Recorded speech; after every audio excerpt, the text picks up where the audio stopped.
guys, welcome back to the channel. Today we'll be making these DIY dishwasher safe wine glass party favors. So glad to have you. Stay tuned. As you can see here, I have my mock-up all ready to go. I have sketched it out using the iPad Procreate app. If you don't have this app, paper and pencil is fine.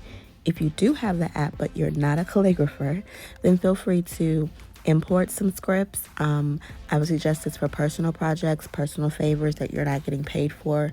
Of course, if you're selling them, then you need to make sure you have a commercial license for whatever script you're going to use. You can also reach out to calligraphers who do spot calligraphy and get you a digital file. It could run you between like 50 and 200, anywhere between that, but it's still an option if you want the calligraphy look. And so as you can see here, I have placed my mock-up on an image of a wine glass to kind of help me better get a feel of the layout. So now what we're going to do is we are going to print out this image for our wine glass. And it doesn't matter if you have a black or white printer, a color printer.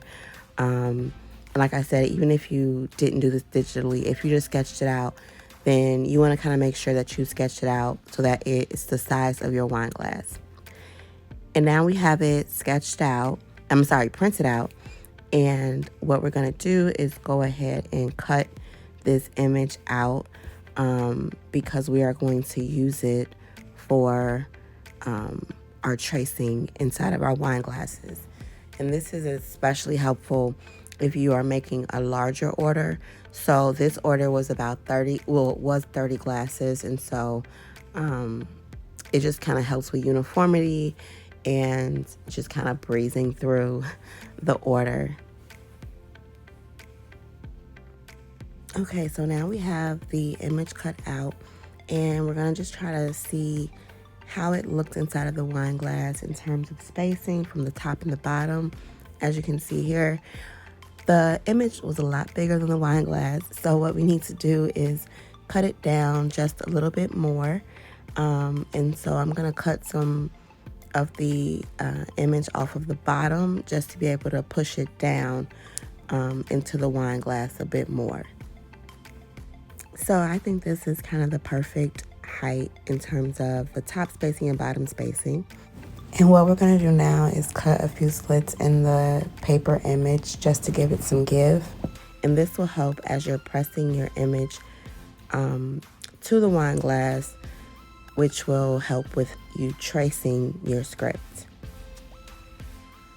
Now before you start lettering, you want to make sure your wine glass is clean, so get some rubbing alcohol and just go over it. You see I've switched into some black latex gloves, just because, again, this is a bigger order, so it's just easier than worrying about getting fingerprints on 30 glasses. So we're going to take our paper, put it back inside of our wine glass and sort of mold it to the shape of the wine glass. We're also going to grab some paper towels, ball them up, and this will help again with the molding and kind of pressing the paper to the back of the wine glass, which will help eventually when you go to do your tracing. So I don't know if you can see here, but at this angle, look at how the paper is right up against the wine glass. That's really what you want, and it'll help you be able to trace it better.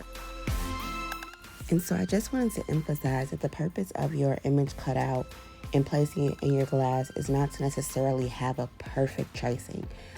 It is to use this image as a guideline. But if along the way you feel like you need to change spacing in between letters or in between the lines, just go ahead and do that. It does not have to be perfect. That is the beauty of handmade items. That is the beauty of hand lettering. And so I'm going to continue to do my tracing, and then I'll be back when this is done. Now that I'm done with the initial tracing, I'm going to go back over it and create the thick strokes for the modern lettering look. If you are fine with the monoline look, then you can feel free to ignore this step completely.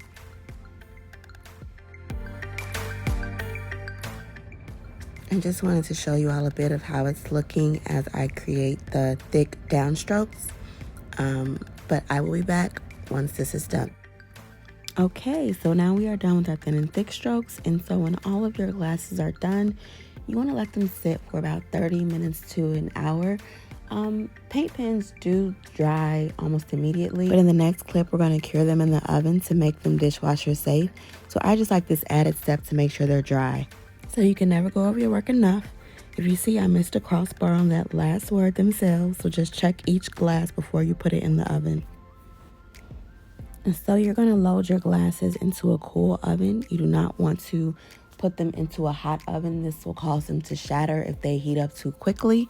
So this is also why I load them this way, where they're crowded, but they're not touching. All right, once your glasses are loaded, you're going to set your oven to 350 degrees.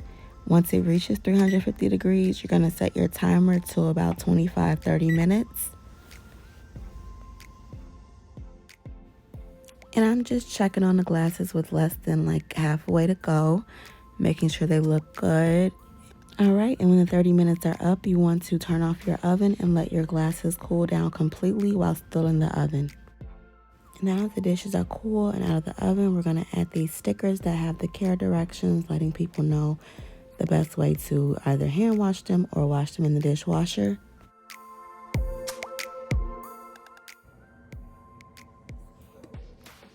And then my last step before boxing them up is just to add a sheet of tissue paper into each glass.